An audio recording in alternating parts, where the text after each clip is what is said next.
The other thing, though, that you should know, if you successfully bring a Tort Claims Act against the VA, whatever amount you recover will then be deducted from any ongoing veterans benefits that you get for that condition.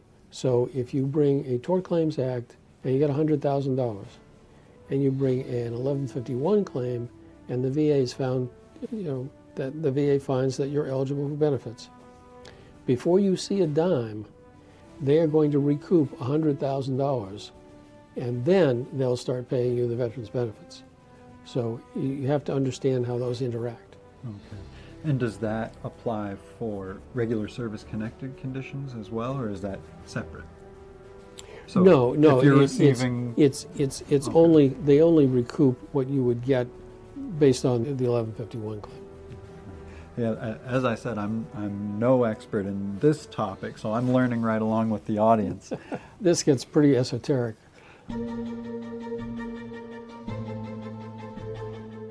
Welcome to the Victory Over VA podcast, a podcast about empowering veterans to overcome denied disability claims. Each week, we deliver critical insights to help you understand the disability process, veterans' benefits, and how to take control of your legal rights. Now here's your host, Attorney Francis Jackson.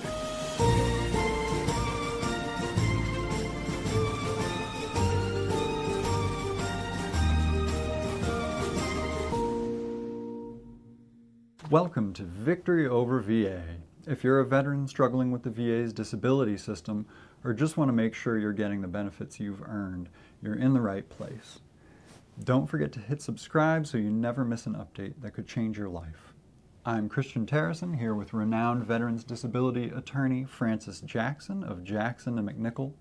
Jack has dedicated his career to helping veterans like you win the benefits you deserve, recovering millions of dollars for thousands of heroes. This podcast isn't just for veterans navigating the system, though. It's for their families, their friends, and anyone else who wants to stand shoulder to shoulder with those who served. So stick around, because we're here to make sure you get the support you need. Today's show is about a topic that comes up frequently, but that I'm not particularly well versed in, and that is Veterans Health Administration malpractice. So getting medical care from a VA facility and somebody makes a mistake. What, I guess, exactly qualifies as medical malpractice in the VA system, and is it any different from a typical malpractice claim? Well, no, it's not different than a typical medical malpractice claim, which is why it's so difficult. But the VA has two different approaches to medical malpractice. One way you can approach it is to file a civil lawsuit. There is a law called the Tort Claims Act, which says that government employees are responsible for their negligence and allows people to sue. Now, that doesn't sound like a big deal, but the rule is that you can only sue the government if the government lets you. I know that sounds a little strange, and it actually goes back to when most countries were ruled by kings or queens, and the king had to give you permission to sue him. And so that rule has kind of continued and evolved for governments. But the Tort Claims Act allows you to do that. So if you get hit by the postal driver and he negligently ran into you, you can sue the government and bring a lawsuit in federal court. And it's like pretty much any other negligence claim, except that you're only allowed to have the claim before a judge. You don't get a jury in those cases.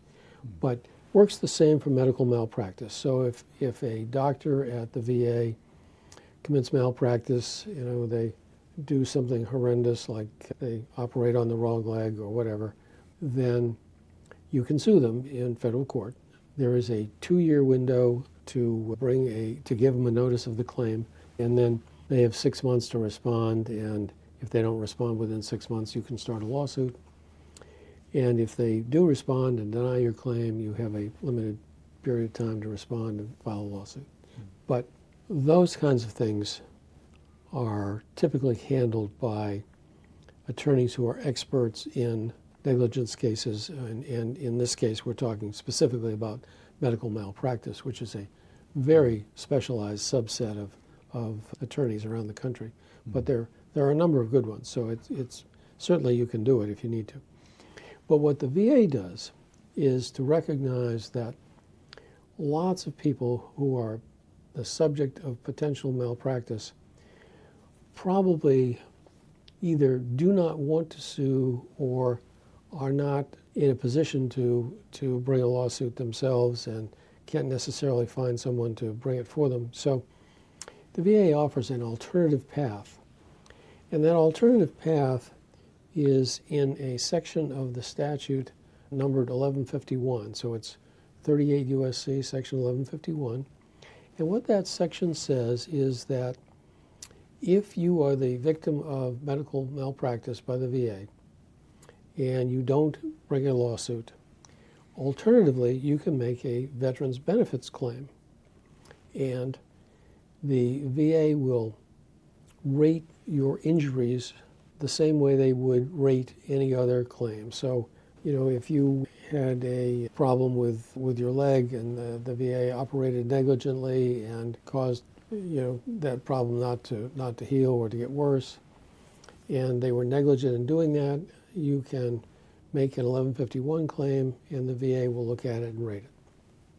And that's essentially under this identical process to the regular claims for service-connected compensation? Exactly. They treat it exactly as they would a claim for service-connected compensation. Now, oddly enough, it is technically not a claim for service-connected compensation, but the VA treats it as though it was. And that's what the statute says, is that what the law says is that they will treat it as though it were a claim for compensation.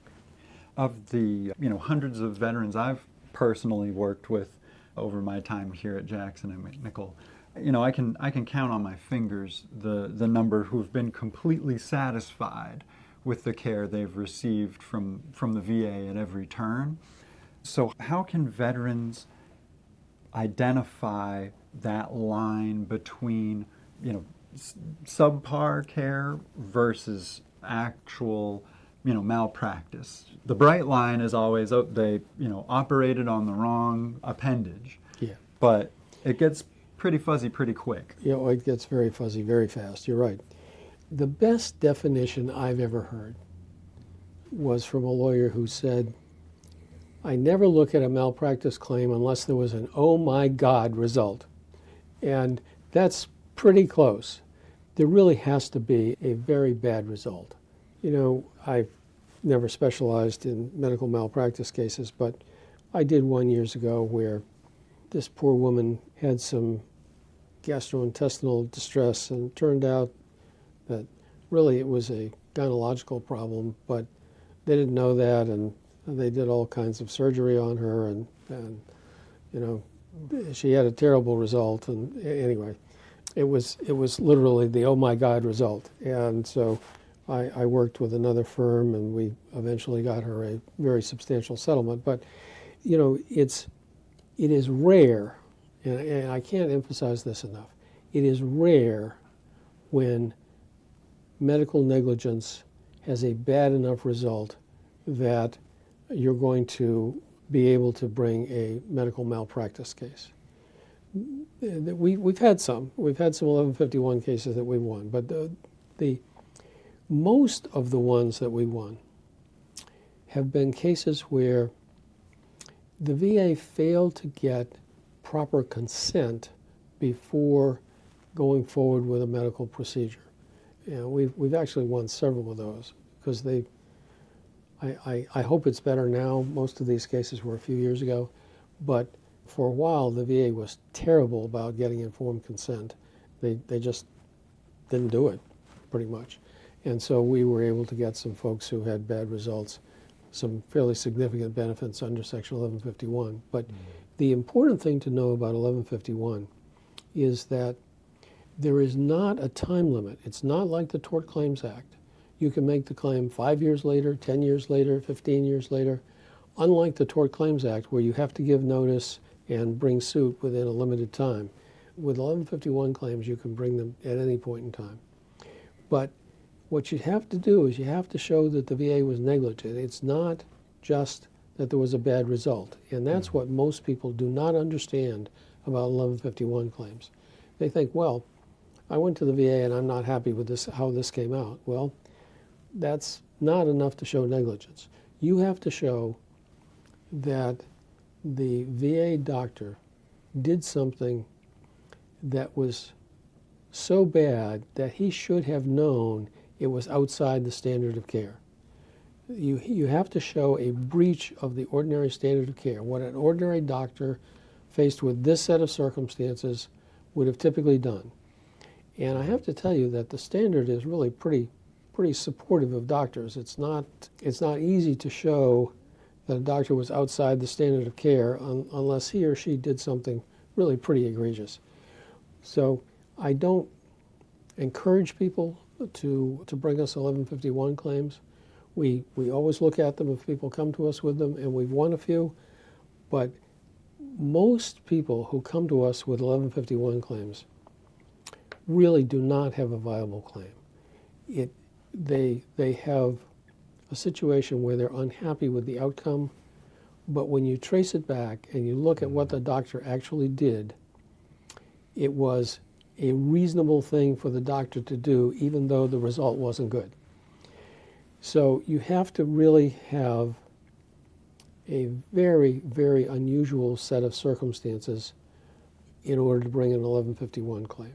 And most of the time, if the circumstances are that bad, the veteran would probably be better off to bring a Tort Claims Act claim and bring a suit in federal court and get money damages rather than being limited to being paid veterans benefits over time.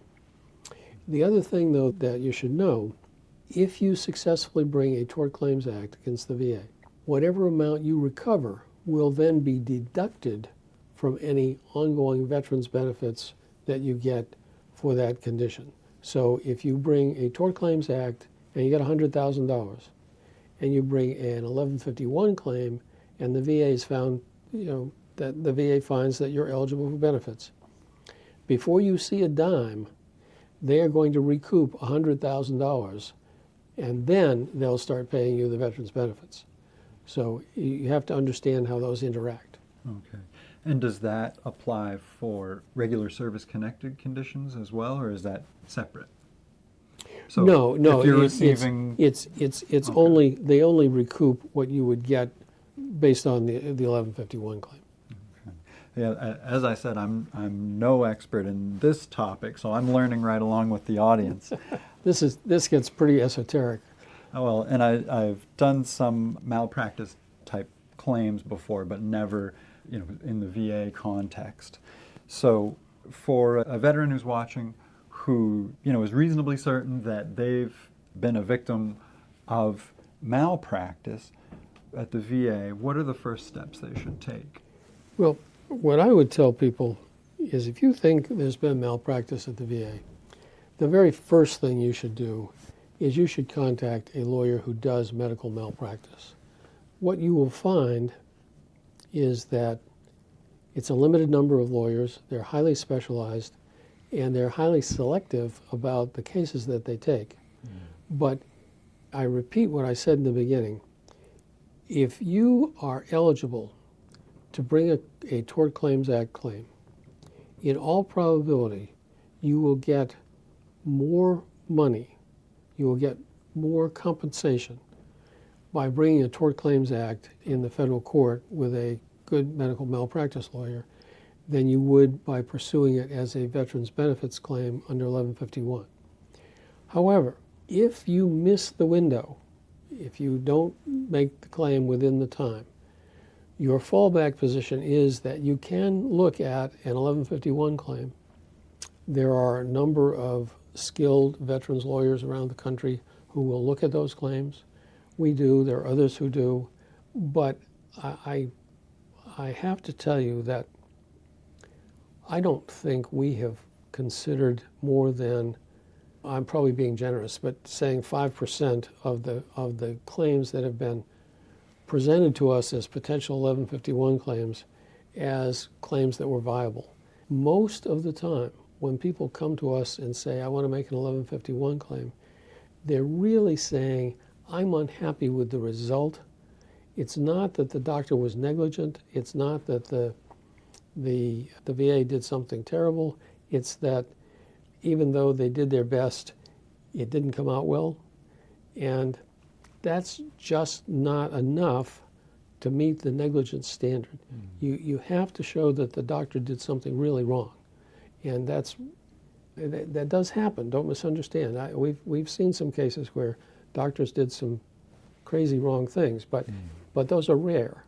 I mean, by and large, the medical care at the VA is pretty well supervised and they don't do anything crazy. But, there's always the exception. For veterans who are trying to build up a malpractice claim, what are some strategies they can use to gather supporting evidence? Except in the most extreme circumstances, there's not going to be a medical record, where Dr. Smith writes, I messed up. Right. No, what you have to do is you have to get all of the relevant medical records, and that means the hospital records, the doctor's records, any other medical related records, therapy, rehabilitation, whatever it was. You have to collect up all the records. If you're going to pursue a Tort Claims Act claim, you should also make sure you collect up all the bills. One of the things that I've learned the hard way over many years of practicing law is that documents disappear after time. And that's not only true of old records, but even what I think of as relatively contemporaneous records, things within the last 10 years. Records just don't get kept the way they used to. And there was a time when I first started practicing where you could go into any local hospital and get records that were 20, 30 years old. They would grumble about having to go get them out of the back room, but they were there.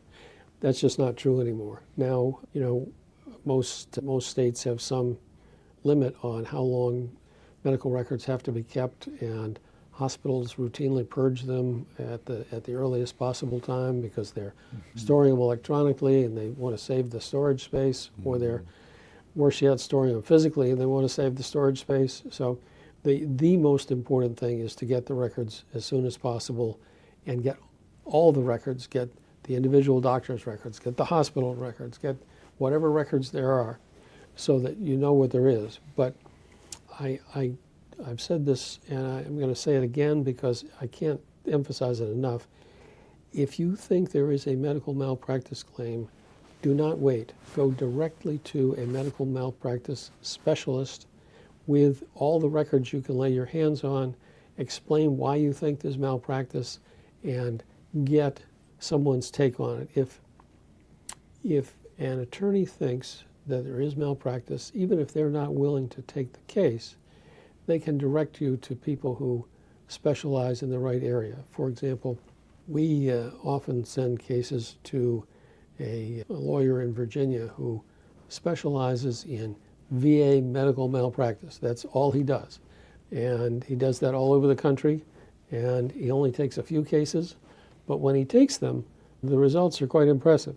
So, if you think you have a case, go to someone, get an opinion, but more than anything else, don't wait. Don't let the years go by thinking, it's going to get better, it's going to get better. If you think there's malpractice, as soon as that thought crosses your mind, get the records and go get an opinion.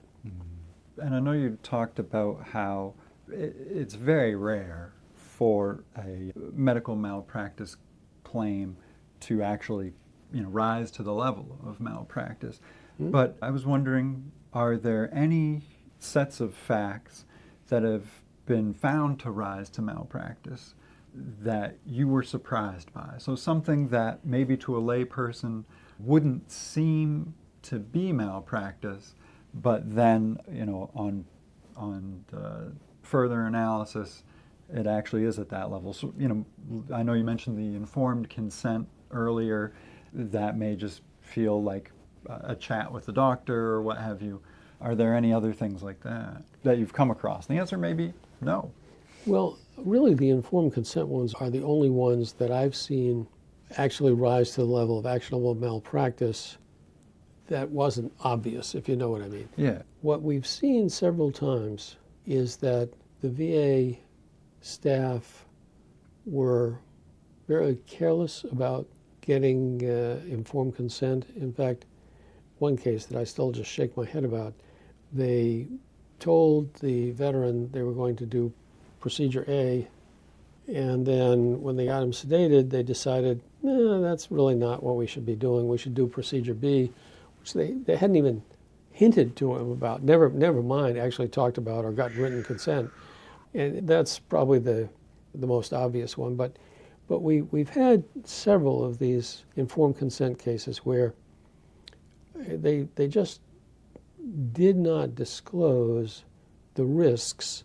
And these have all been surgical, and I suspect that's where this constellation of facts typically evolves. But they've all been surgeries where people were not advised of the risks, and then unfortunately they were in the small percentage where that risk actually applied. But the thing is, the medical profession is, pretty much all scientifically trained, and they keep an eye on this stuff. They know what the risks are of any given procedure. They can tell you, if you go to have a cataract surgery in your eye, for example, they can tell you that there is some percentage of risk that certain things that are bad will happen.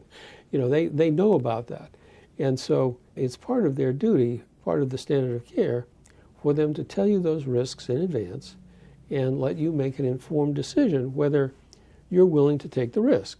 And so, it ranges from very modest to the extreme. To take an extreme example, I don't know if you happen to see it in the news, but I guess it's about a year ago now, they had a patient in Boston who was not eligible for heart transplant, but was going to die absent the heart transplant. And so they tried transplanting a pig's heart. And, he knew what the risks were. He knew this was experimental, had never been done before. The odds weren't very good, but he also knew he was going to die otherwise. So, he made the informed choice that he wanted to try this. And it kept him alive a little longer, but ultimately failed. But, he knew what the risk was. And that's what doctors are supposed to do. They're supposed to tell you, we do this procedure all the time. It usually works out fine. But there's a 2% chance that this really bad thing could happen. And do you want to take the risk? And the VA, as I said, in prior years, seemed particularly poorly organized about getting informed consent. They seem to be better now. We haven't had any of those cases recently. But that's the one that comes to mind most often. All right. And unfortunately, that's all the time we have for today. But thank you for tuning in to Victory Over VA. Please be sure to like and subscribe and join us again next week. We hope to see you then. Thanks for joining us this week on the Victory Over VA podcast. Make sure to visit our website, veteransbenefits.com/podcast, where you can subscribe to the show in iTunes, Spotify, or via RSS, so you'll never miss a show. While you're at it, if you found value in this show, we'd appreciate a rating on iTunes, or if you'd simply tell a friend about the show, that would help us out too. If you like this show, you might want to check out our free consultation to see how we can help you with your denied claim. Simply go to veteransbenefits.com and fill out the form. You fought for us. Now let us fight for you. And be sure to tune in next week for our next episode.